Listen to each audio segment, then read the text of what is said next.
This is a report about people and their jobs, their countries and their way of life. German journalists who study overseas and foreign journalists who study in Germany. All of them have received scholarships from the Heinz Kühn Foundation.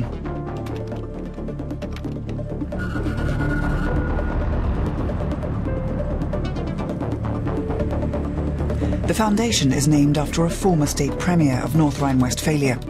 The organisation has been supporting young journalists for 30 years. Early in his career, Kühn also worked as a journalist.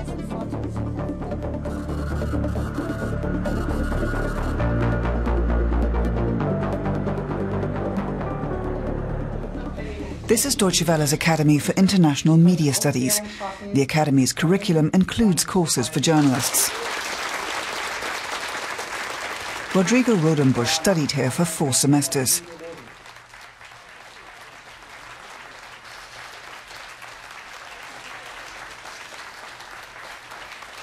Now he's earned his master's degree. Rodrigo lives in Porto Alegre, in southern Brazil. His introduction to the German way of life began with a scholarship several years ago. In 2004, I was working as an editor at a radio station. My boss called up and said, "We've got a woman here who speaks a strange language. Maybe you can understand it." It turned out to be Uta Maria Kilian from the Heinz Kühn Foundation. She was visiting southern Brazil. I did happen to speak a little German, so I could understand this woman and her strange language. And she explained that there were opportunities for young journalists to qualify for 6-month scholarships in Germany.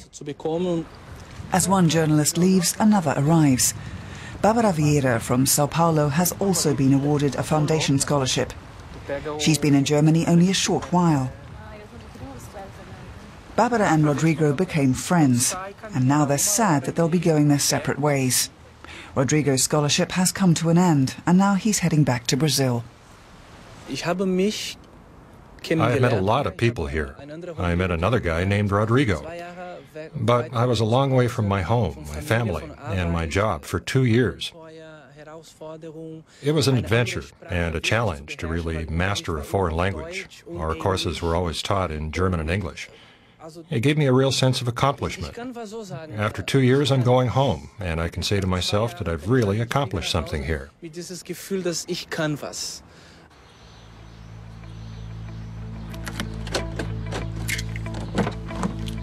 Sabine Burgstädt is on her way to work.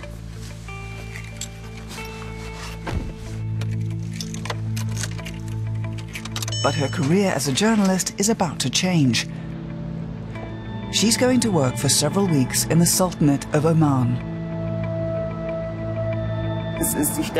One of the advantages of the scholarship program is that they give you more time than you get elsewhere to research your topic. These days, those of us who work in the media know that we have to produce our reports more quickly than ever. You don't have the time or money to research topics carefully and check your facts thoroughly. So it's really great when you get an opportunity like this to look at a given topic from a number of different angles. Sabine works for one of the companies owned by Bertelsmann AG, one of the world's largest media conglomerates.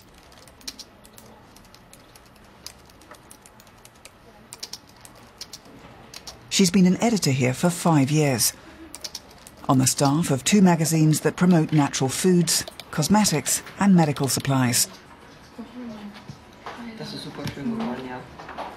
She's been reporting on healthy food and beverages, but her scholarship is going to take her in another direction. My topic is the advancement of women in Islamic countries. I want to show that the concept of what we have of these women doesn't always correspond to reality.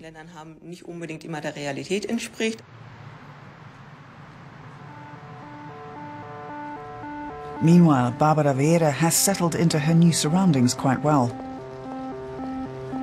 Like all foundation scholars, she's learning German at a branch of the Goethe Institute. She's also an intern at the Brazilian online department of Deutsche Welle. This experience is completely new to her. In Sao Paulo, I covered business news. I started out as a business reporter, and I also did articles on the arts, things like films, drama, and books. Then I worked for a celebrity magazine.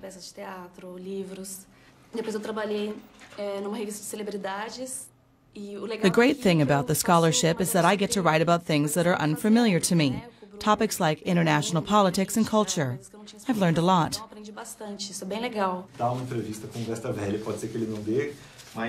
At this editorial meeting, the staff are working out the schedule for the coming week. They're discussing what topics should be covered. Bárbara is here as a guest and observer. She's learning how her German colleagues cover the news. And she feels right at home here in Bonn. No homesickness at all. I live in the historic city center, and it's just like a small neighborhood. Everyone knows everybody else, and people meet in the local bars and restaurants. It's a lot different in Sao Paulo, which is a much larger city. People don't have much time to see each other. Bárbara met a new friend at a German language course. This is Monica, who's from Poland.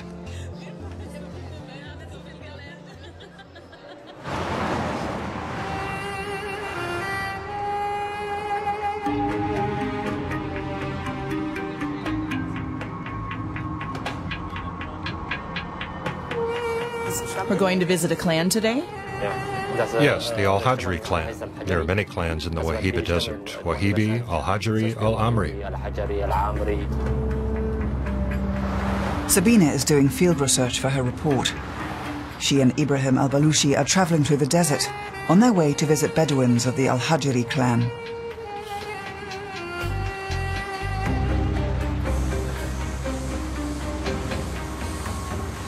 Before they travel into the desert, they let some of the air out of the tires.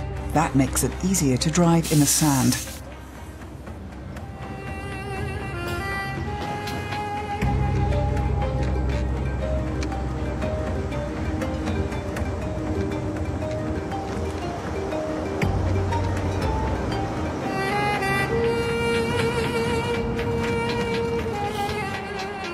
These days, most Bedouins don't live in tents, like you may have seen in the movies.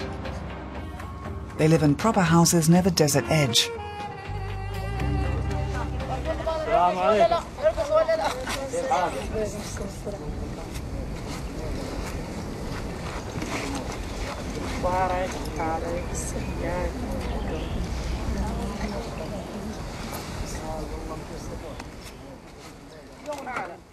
Ibrahim serves as the interpreter. Since there is now a man present and a camera, many of the local women have covered their faces completely.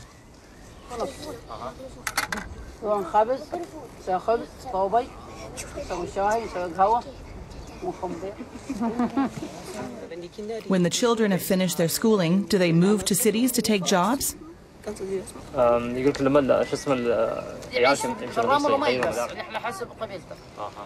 Women occupy a strong position in the family structure of Bedouin clans. They tell Sabine that decisions on family issues are reached by consensus. But to the outside world, it appears that these decisions are made by the man of the house. Sabine asked the women whether they have any complaints about being treated unfairly. They say most of their problems have to do with bureaucratic red tape.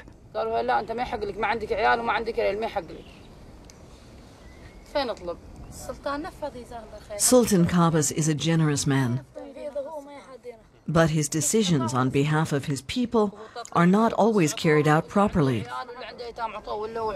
The women say they would like to see their concerns addressed as quickly as those of the men.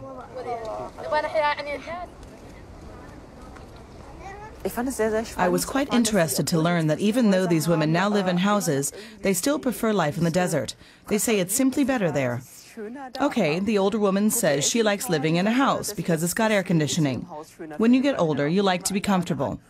But the others said that life in the desert is something special, and they don't want to forget it completely.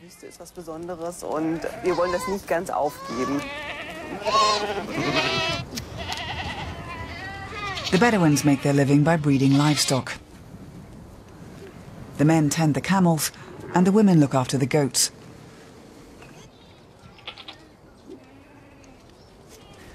But since the Bedouins can't make a living from this occupation alone, they receive a premium from the government.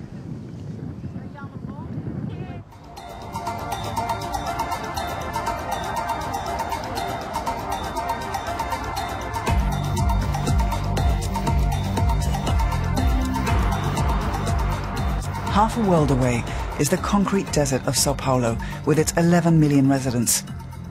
It's Brazil's largest city and the country's financial and cultural center. Sao Paulo is a city that has a lot of opportunities for those who like to work in the media, whether it's print, TV, radio, or the internet. I think the main problem with that kind of work is that it doesn't pay very well. The salaries are a lot less than you'd find in Europe or the US. And people in the media often work too hard. I have friends who work every weekend for a month, and they don't have time for a social life.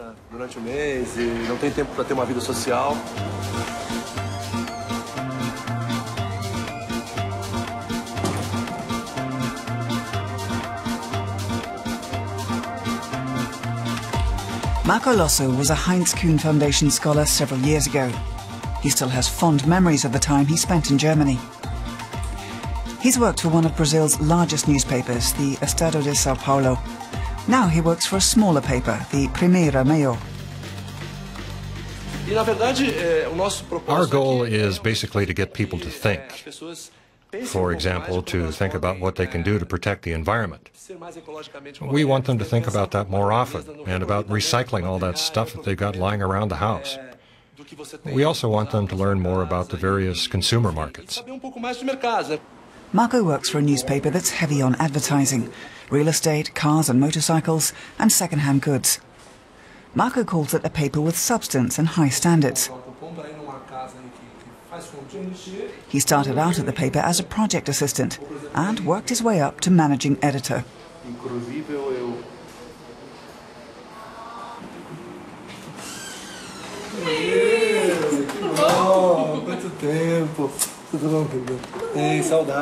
Bárbara Vieira has returned to Sao Paulo from Bonn. She and Marco are good friends. Hey, what's new? I've been back a week and I'm looking for work. Had any interviews yet? Yes, I've sent out my resume and I've had a few interviews. Maybe I'll do something in international relations. Marco encouraged Bárbara to sign up for the Foundation's internship program. He says his time in Germany had an enormous impact on his personal and professional life. The media in Brazil have made progress in the last several years. They've become more professional, but they've got a long way to go compared to what I experienced in Germany. There, the media take part in discussions about the most complex social issues, and they want to help shape those issues. And not on a superficial level, not just to make a profit or sell advertising.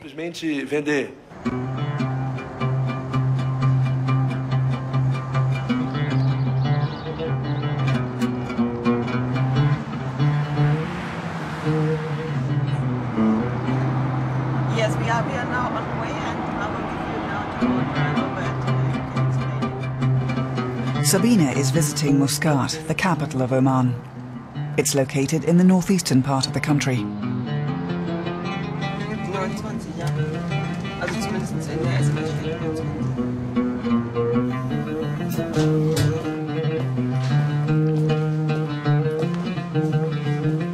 Many women in Muscat have jobs.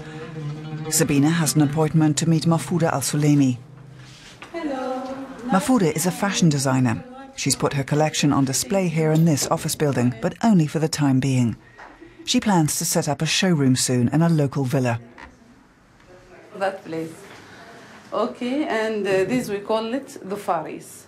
So I have designed, for example, here. Here one of the faris. They're always short from the front. Yeah. And they have a tail. But you can take like this. Yeah. Yes. It's always having a tail. Mahfouda incorporates traditional Bedouin beaded embroidery into her contemporary designs. For example, this one. And when can you wear such a cloth? In weddings, for example, yes. Brides also must wear something like this that has a lot of handworks. Yes. And it depends on the bride, how she wants to look. You told me that you study design in Muscat and how you start your business. I have started actually at home. Oh, okay. At the beginning. Yeah. At the same year, I have opened a small boutique for designing traditional clothes.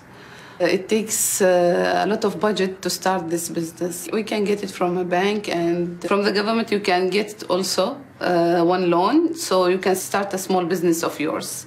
It's much easier when you're a woman, because the customers are women who are wearing these clothes. They prefer to go to a designer that a woman, she'll know what to give them. Okay. About the ideas they have. For example, some customers, they have some special ideas, and you can translate that idea in a small drawing for them. Of course, you can put your creative things on that drawing. The right of women to participate in business and social life is guaranteed by law in Oman. There have been substantial changes in Oman over the last 4 decades. For example, streets, hospitals, schools and universities were built. Oman is an absolute monarchy, ruled by Sultan Qaboos bin Said Al Said. He came to power after toppling his father in a palace coup in 1970. Sultan Qaboos has brought his country out of the Middle Ages and modernized it. There were some scattered demonstrations during last year's Arab Spring protests in other parts of the Middle East, and Qaboos responded with more reforms. Oman has substantial reserves of petroleum and natural gas. Living standards are high. Hundreds of thousands of immigrants from the Indian subcontinent and Southeast Asia come here. Women are entitled to a wide variety of civil and political liberties. Some hold important positions in the government and private sector. The Sultan was really quite a visionary in this regard. We realized that it made no sense to rebuild and modernize his country if only men were allowed to take part. Both men and women must be involved. There's a very nice quote from him on this. He says this effort is like a bird, which needs both wings to fly. This means men and women. Otherwise it just won't work. Progress must involve both of them.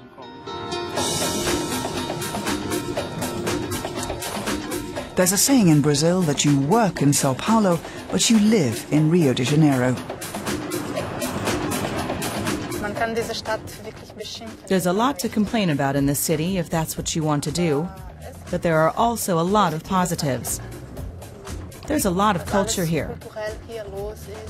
And besides, I couldn't live on the beach or up in the mountains, and I couldn't work as a journalist there.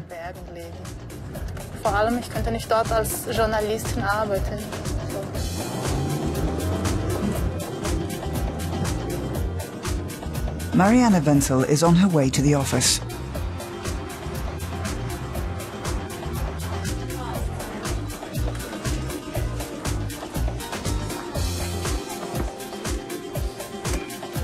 She works for the Abril Group, the largest publishing house in South America.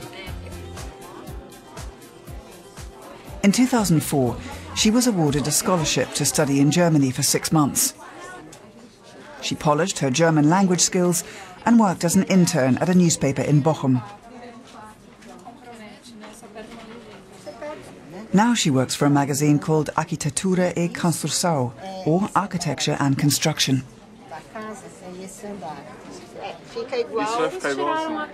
She started out here as an editor and worked her way up to chief editor.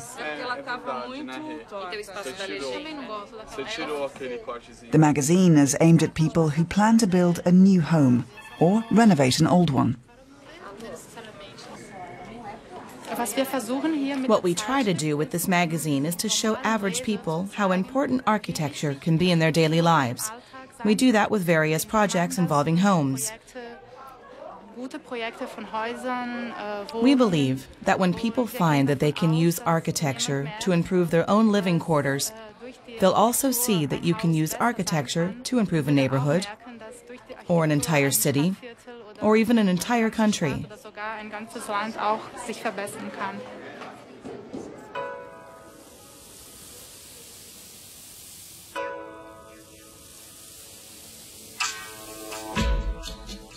Mariana is organizing an exhibition at the Museu de Casa Brasileira.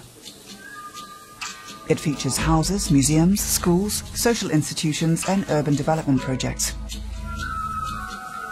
Construction in Brazil is booming, and she wants to make sure that all those new buildings are architecturally sound. The exhibition represents a panorama of contemporary Brazilian architecture. Mariana's career has now come full circle. When I was working and studying in Germany, I was able to improve my understanding of various subjects. For example, we went on a field trip to Weimar, and for the first time, I was able to study Bauhaus architecture right at the source. I started writing articles about architecture, and architecture is what links my work in Germany with what I'm doing right now in Brazil.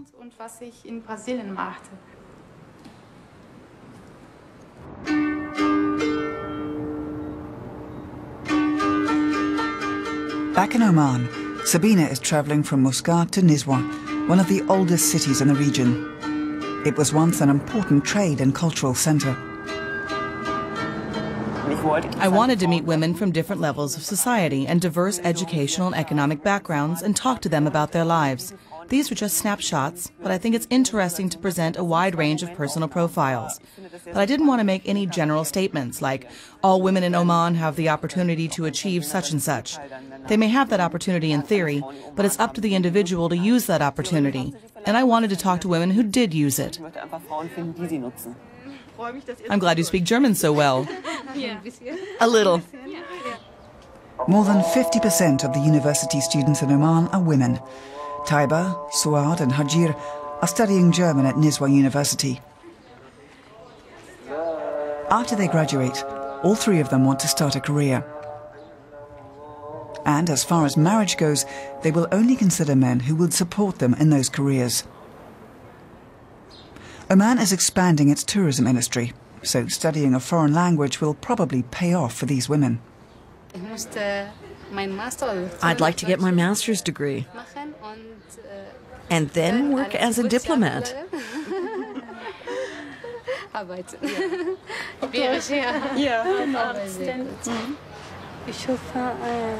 I'd like to work at a travel agency.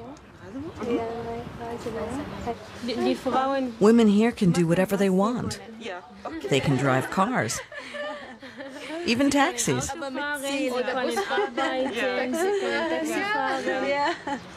Both men and women have to help the country grow. The Sultan has established Omani Women's Day. We get lots of presents on that day. That's great. And the whole country celebrates? Yes. Is there a National Men's Day? Every day is Men's Day. Okay, gut. Kann man auch so sagen.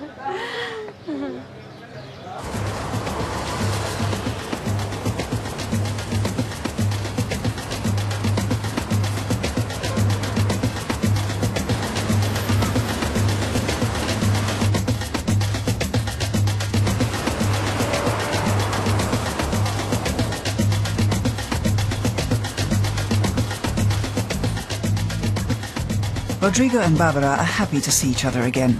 He's travelled to São Paulo from his home in Porto Alegre.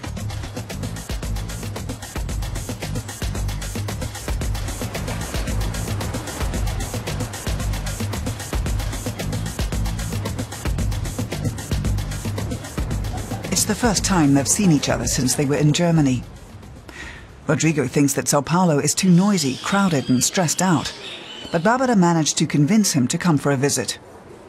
She tells him about her stay in Germany, the city of Bonn, the Rhine River, her job, and the other foundation scholars, and what it's like to be back home. Right now I'm looking for a job. The Germans call that Arbeitssuchend. That's a great word. During my 2 years in Germany, I learned something about the German mentality. But I'm Brazilian, and this is where I want to work. Still, maybe I could look for a job in Germany. Why not? Anyway, I wanted to come back home and find a job. Ideally, I'd like to make use of the skills I learned in Germany. The scholarship program in Germany was a wonderful experience for me. I learned a lot. I not only learned the language, I also learned how to live in a foreign country. That means figuring out the local transportation system, getting to and from work, making friends, traveling around, and just getting to know Germany. It really paid off. It was absolutely one of the best things I've ever done in my life. So Rodrigo plans to stay in Brazil. Bárbara would like to return to Germany. But wherever their careers may take them, the friendship will continue between these two Heinz Kühn Foundation scholars.